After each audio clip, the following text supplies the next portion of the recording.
Schutterij Sint-Willibrordus uit Meijel en Sint-Antonius en Sint-Petrus uit Baarlo zitten bij de laatste 36 schutterijen die zaterdag strijden voor de winst op het Oud-Limburg Schuttersfeest in Masneel. De schietwedstrijden zouden aanvankelijk om 5:20 starten, maar door de windvlagen besloot de organisatie om het schieten uit te stellen. Toen de wind iets was gaan liggen, konden de wedstrijden starten. Veel schutterijen vielen tijdens de eerste ronde af vanwege de harde wind. Sint-Leonardus uit Panninge-Echel miste als eerste schutterij van Pelemaas en Bulke. Niet snel daarna miste ook Sint-Lambertus uit Helden, net als Sint-Hubertus uit Beringen. Ja, de eerste ronde was relatief moeilijk, maar de Bulke is nogal, die stond absoluut niet stil.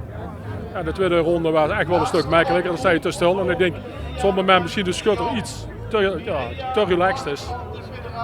En dan even die controles die ze moest doen, die zoeken, die routine die ze is. En dan denkt ze dat te gemakkelijkheid en dan ga je de mis. Dus even goed opletten en dan vergeet ze op zo'n moment.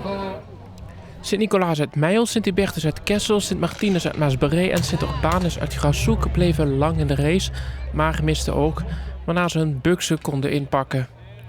Met name tijdens de optocht vielen mensen flauw. Zo'n 190 mensen werden onwel door de hitte. Op veel plekken langs de route stonden waterpunten voor deelnemers en bezoekers. Naar schatting stonden er tussen de 20.000 en 22.000 toeschouwers langs het parcours van de optocht. Op het OLS-terrein zelf waren zondag tussen de 15.000 en 20.000 mensen aanwezig. Zaterdag gaat het OLS verder. Vanaf 11 uur zullen de 36 overgebleven schutterijen verder kavelen. Na PNM Nieuws zendt Omroep PNM een verslag uit van de optocht van het OLS.